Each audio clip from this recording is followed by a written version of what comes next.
Ejercicio para despertar conciencia. Acordémonos del camello que creía estar atado. ¿Qué son las cosas que me causan miedo? Ordinariamente, resulta más fácil romper las paredes de cemento que las de tu mente. Es que el hombre no quiere salir de la cárcel porque prefiere lo conocido al cambio. Le es más cómodo hacer lo acostumbrado. Tu miedo brota de la manera que tienes tú de ver las cosas y de las consignas de tu mente. Analiza sinceramente, sosegadamente, cuáles son tus cárceles imaginarias y el porqué de tus miedos. Cuestiónalo todo y saca la realidad que hay detrás de los cuestionamientos. El día en que sientas el vacío de quedarte sin nada a que agarrarte, buena señal. Entonces ya puedes tú mismo comenzar a construir con realidad. Las fronteras solo estaban en tu mente, como las fronteras que querían que viese desde el avión. Eso es querer fragmentar la realidad, y la realidad es global, es unidad. En cuanto me creo indio, inglés, catalán, vasco o castellano, soy un producto de mi cultura, y como tal pienso y actúo como una máquina, como un robot. Hay que ver y obrar por tu propia visión y tu libre albedrío. ¿Es que el fin justifica los medios? La realidad no conoce fronteras y la naturaleza tampoco. Tu esencia, tu ser, no es español, ni catalán, ni francés. Entre tú y el otro tampoco hay fronteras, porque ambos pertenecéis a la unidad. Lo que ocurre es que, de no tener palabras, no habría cosas. Por eso, la realidad se capta mejor en el silencio, se capta fluida, en movimiento. Estúdiate a ti mismo y estudia las reacciones que se disparan en ti ante las cosas. Ver las cosas y las personas sin nombre, sin conceptos, tal como son en cada instante. El día que veas a un niño embobado, atento y admirado de ver volar un pájaro, si tú vas y le enseñas la palabra pájaro para definirlo, el niño se quedará con la palabra pero dejará de ver al pájaro.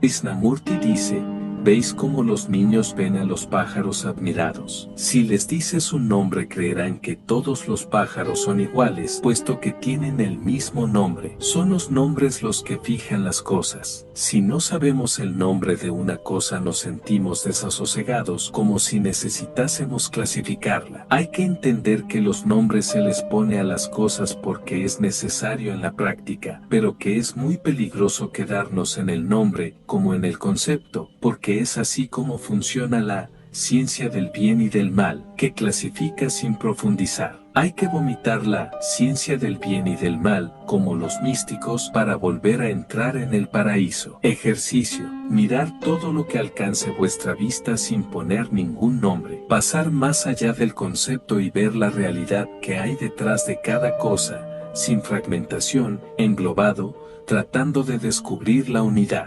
No podrás explicarlo con palabras. No existen las etiquetas para la realidad. Por eso, al místico no le dan ganas de hablar. ¿Cómo explicaría el mundo que él descubre viviendo metido en la realidad que le descubre la sabiduría? Solo te cuenta parábolas para ver si saca su esencia. Eso mismo hacen los poetas. León Felipe dice, la distancia entre un hombre y la realidad es un cuento. El poeta, por medio de un cuento, te hace captar una realidad sin etiquetas. No se puede narrar lo inefable sin disparates que parecen sin sentido, que van más allá de los conceptos, como ocurre en los evangelios. Lo que nos narran los evangelios es un misterio, pero luego, la Iglesia ha querido encerrar ese misterio en una cárcel de conceptos y normas. Si no eres capaz de expresar la esencia del árbol con el nombre árbol, ¿cómo vas a tratar de expresar a Dios? El que sabe no dice, el que habla no sabe. Eso dicen en Oriente. El mismo idioma constituye una forma de programar a las personas. En realidad, nadie tiene la capacidad de ofenderte. Es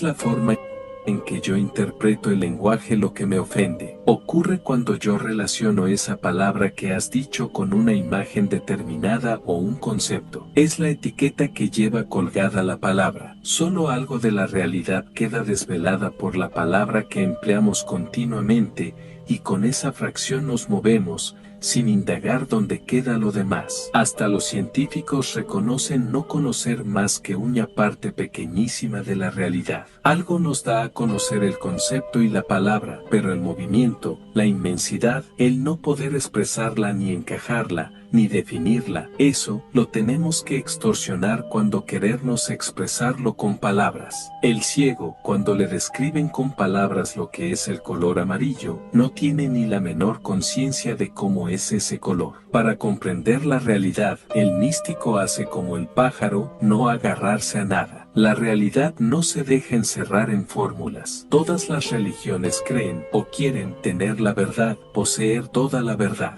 La verdad, por ser una no es de nadie en exclusiva, porque es de todos, pero menos lo es de los que quieren cristalizarla, porque eso que se deja atrapar, ya no es verdad. Cuando el sabio señala la luna, el necio se queda mirando el dedo. Eso es lo que ocurre con las religiones cuando quieren atrapar la verdad. E igual ocurre con los idealistas en política y en cualquier campo en que se trata de poseer la verdad. El terrorista es un hombre programado para morir por su tierra, por su política, por su religión o por algo que cree su verdad. Y lo hace creyendo liberar al mundo y encontrar en ello la felicidad. Y lo único que ocurre es que son unos indoctrinados, no conocen la sabiduría. Es posible que alguno no lo sea, pero la mayoría son producto de un fanatismo proporcionado por su programación cultural o religiosa. Y lo peor es que no tienen la menor conciencia del daño que, con su fanatismo, pueden hacer. Los indoctrinados dieron pie a cosas tan crueles como el quemar en la hoguera a los considerados herejes o brujas en nombre de la religión fanática. La verdadera religión tendría que liberarnos, quitarnos miedo y no esclavizarnos. No predicamos que la Eucaristía es banquete de amor. La religión ha querido sacar, traspasar, relatos del Evangelio al pie de la letra. Si hubiésemos nacido en Oriente, os daríais cuenta enseguida de que las parábolas del Evangelio y muchos hechos narrados son solo un cuento para que tú extraigas de ello la realidad. Allí se habla de ti. Cuando habla de si eres cabrito u oveja no se refiere a los demás, sino a ti. Y cuando habla del terreno árido, pedregoso o con espinas, no se refiere a diferentes personas, sino que tú analices cuánto tienes de árido, de pedregoso, de espinoso y también de buena tierra que da el 100 por 1. La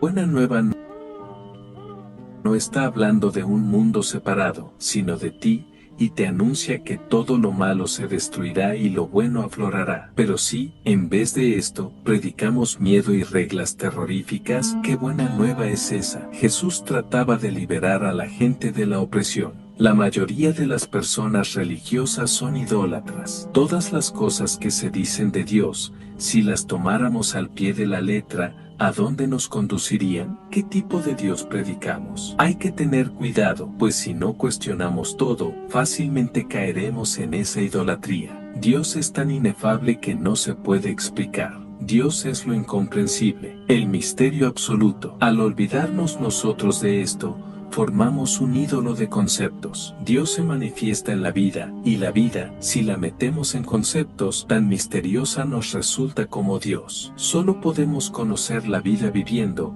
y a Dios solo llegamos viviendo y conociéndonos. San Juan de la Cruz se pregunta, ¿qué hacemos nosotros al hablar de Dios? Él intuye la imposibilidad de encerrar a Dios en palabras y solo lo expresa con poesía, solo con analogías que en nada se parecen. Santo Tomás de Aquino dice, todo el intelecto humano es incapaz de describir la esencia de una hormiga, cuanto más la esencia de Dios. Pero quizá mirando la esencia de esa hormiga podamos acercarnos a la esencia de su creador. Las ideas son las que nos confunden y pueden ser un gran obstáculo para conocerlo. Las mismas preguntas que se hacen de Dios son absurdas. Dionisio, el místico, dice, Él no es luz ni tinieblas, no es persona, ni bueno, ni malo, ni esta cosa ni la otra, pues a él no se le puede encerrar en una palabra. A Krishnamurti lo quisieron entronizar como jefe de la orden que lo había educado, pero él, en el discurso que dijo el día que lo querían entronizar, desbarató todo al decir: no me podéis seguir a mí ni a nadie. El día que sigáis a una persona, dejará de existir la verdad. Si seguimos a alguien nos quedamos con la fórmula: hay que ser iluminado, no seguir a los iluminados. Hay que mirar la luna y no quedarse mirando el dedo. Quizá una prostituta pueda entrar en el cielo antes que una monja, porque la prostituta, a fuerza de vivir y conocer la vida, puede llegar a amar, pero la monja puede, por buscar amar a Dios, dejar de amar a todo el mundo. Cuando el ojo no está bloqueado, el resultado es la vista. Cuando el oído no está bloqueado, el resultado es poder escuchar. Y cuando la mente no está bloqueada, el resultado es la verdad. Cuando el corazón no está bloqueado, ya existe el amor. Y cuando no hay apego en la persona, ya existe la felicidad. Bien mirado,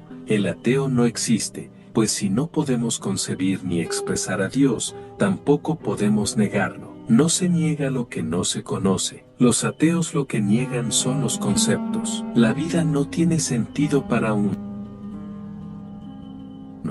pues la ley de la vida, como la de la selva, desborda toda forma y concepto, pero para los místicos, el fondo de la vida, la realidad, es un campo maravilloso, inagotable de luz, de amor, de paz y felicidad. ¿Cómo explicar esto? Ejercicio. ¿Qué es lo que uno desea de verdad? Siempre estamos deseando cosas, pero como la sabiduría es descubrir lo que uno no necesita, que es lo que, en realidad, no necesito de lo mucho que tengo a diario. Buscar, como si estuvieses en un gran supermercado, las cosas que no necesitas e irlas apartando y anotando. Tú no podrás llegar a la paz si no descubres antes los obstáculos que te impiden llegar a ella. Tú llevas la paz dentro, descúbrela. Haz también ejercicios de sensibilización, escuchando los ruidos que te rodean y el silencio que hay detrás de ellos para sensibilizarte con lo que está pasando dentro de ti y descubrir tu alrededor con ojos nuevos. El maestro no es el que guía,